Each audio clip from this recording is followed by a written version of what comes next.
สิ่งที่ผมกำลังจะเล่าเรื่องราวให้คุณผู้ฟังได้ยินได้ฟังเรื่องราวต่อไปนี้นั้นอย่าเชื่อนะฮะให้ฟังหูไว้หูแล้วก็ใช้วิจารณญาณทุกครั้งในการรับฟังเรื่องราวประเภทนี้ครับข้อสำคัญอย่าให้น้องนั้นได้ฟังเป็นนิยายครับเรื่องที่ผมกำลังจะเล่าต่อไปนี้นั้นเป็นเรื่องที่เกิดขึ้นในจังหวัดหนึ่งของภาคกลางแล้วกันครับพอเรื่องราวนี้เรียกว่าคึกโครมมากนะฮะเป็นเรื่องราวของบ้านทรงไทยหลังหนึ่งครับบ้านทรงไทยหลังนี้อยู่ปลูกติดอยู่กับแม่น้ำเจ้าพระยาและแน่นอนที่สุดครับทุกครั้งเมื่อเวลาฤดูน้ำหลากบ้านหลังนี้นะครับน้ำจะท่วมทุกครั้งไปไม่มีใครรับรู้ประวัติความเป็นมาของบ้านหลังนี้ครับซึ่งปลูกอยู่ริมน้ำนะฮะและเป็นทรงไทยที่ยกพื้นสูง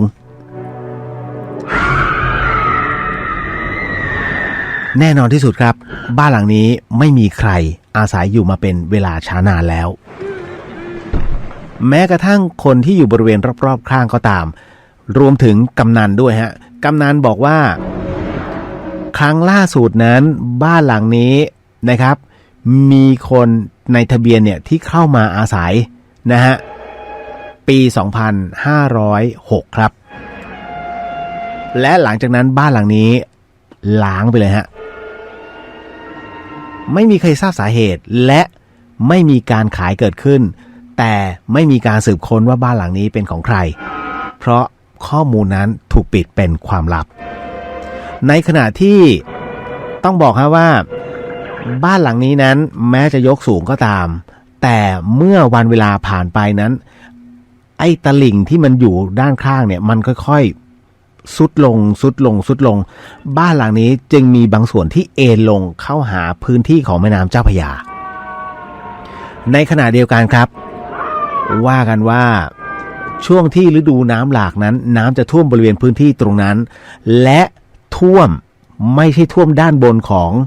ทรงไทยนะฮะแต่ท่วมชั้นล่างหมายถึงว่าด้านล่างซึ่งด้านล่างนั้นเป็นด้านล่างที่เรียกว่ายกสูงเนี่ยเขามี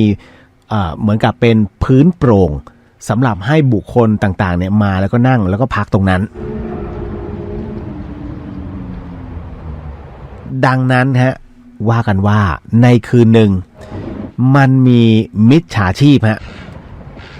มิจฉาชีพนั้นพายเรือมาณแม่น้ำตรงนั้นฮะเรียบฝั่งแม่น้ำเจ้าพระยามาจนถึงบ้านหลังนี้ครับคุณผู้ฟังครับแม่น้ำเจ้าพระยาไม่ใช่ว่ากว้างนะฮะบางช่วงบางตอนซึ่งอยู่ทางด้านเหนือลงไปเนี่ยนะฮะมันยังมีบางส่วนที่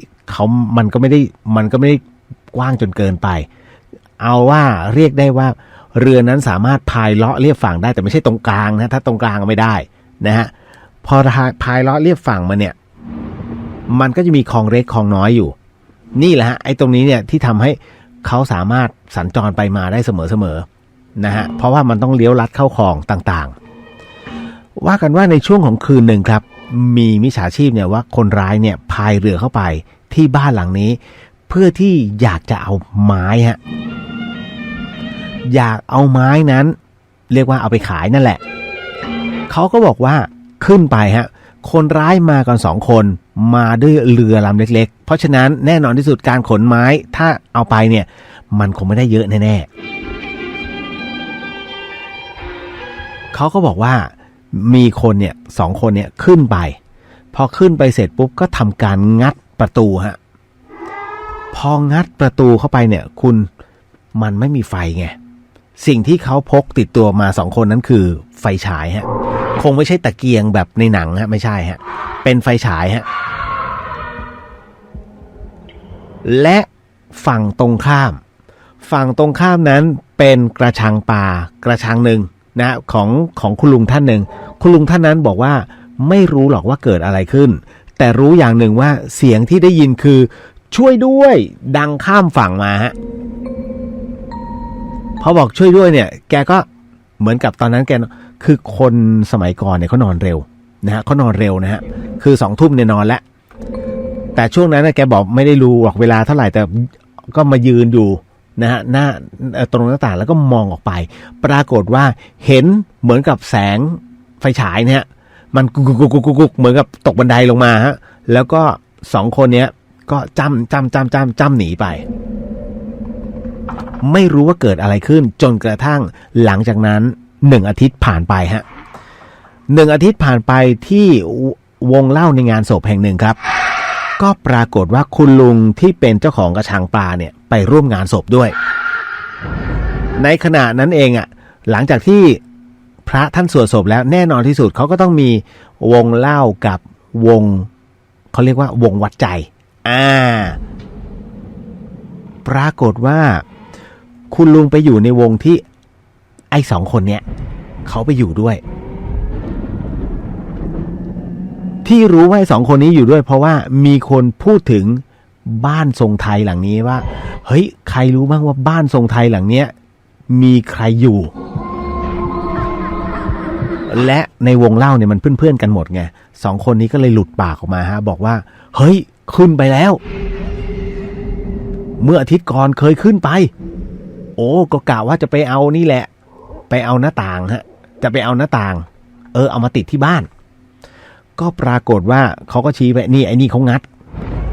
พองัดไปปุ๊บเดินเข้าไปได้สักครู่หนึ่งมันก็จะแยกเป็นห้องๆนะฮะ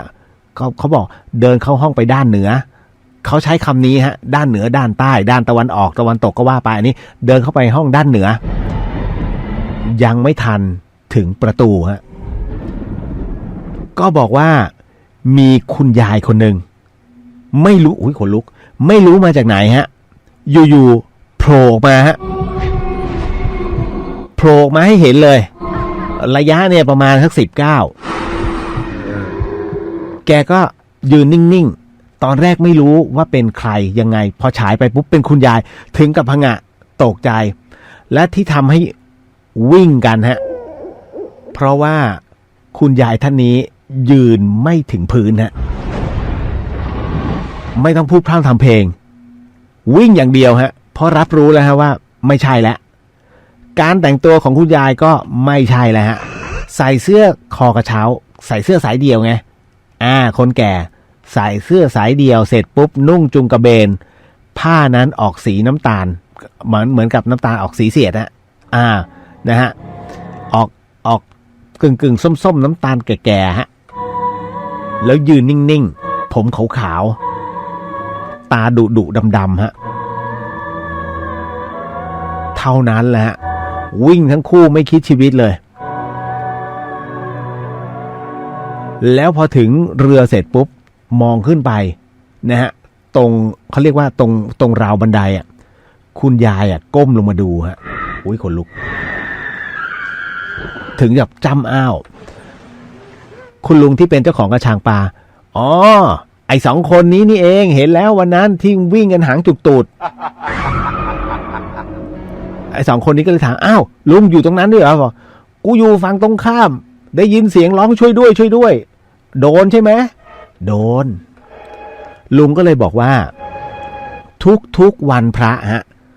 ทุกวันพระขึ้น15 ค่ำลุงแกจะเห็นเหมือนมีคนเดินอยู่บนบ้านทรงไทยฮะคุณผู้ฟังแล้วเดินไปเดินมาตรงนั้นฮะที่เห็นไม่ให้เห็นตอนกลางคืนนะเพราะตรงนั้นมันไม่มีไฟที่คุณลุงเห็นคือทุกเย็นฮะทุกโพลเพล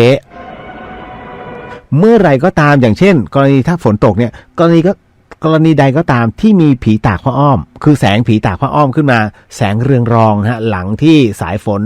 มันหยุดตกไปเนี่ยแล้วสาส่องไปที่บ้านหลังเนี้ยเห็นทุกครั้งไปแล้วเห็นชัดเจนมากแล้วไม่ได้เห็นแบบคนเดียวนะที่เดินไปเดินมาวันไหนที่มีแสงผีตากผ้าอ้อมเนี่ยจะเห็นอย่างน้อย 3-4 คนที่อยู่บนบ้านหลังนั้นถามว่าแล้วหน้าต่างเขาไม่ได้ปิดเหรอคุณลุงบอกว่ามันมีอยู่คู่หนึ่งฮะที่ไม่ได้ปิดเหมือนมันหลุดลงไปตามกาลเวลาแต่ที่เหลือเนี่ยมันโดนปิดหมดทุกวันนี้บ้านทรงไทยหลังนี้ยังอยู่ฮะแต่รู้สึกว่าจะหลุดไปแถบหนึ่ง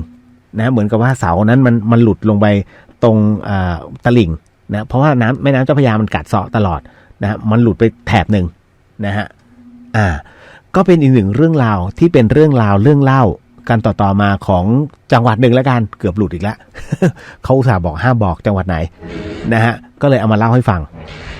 นะฮะก็เป็นเรื่องคร่าวๆนะฮะก่อนนอน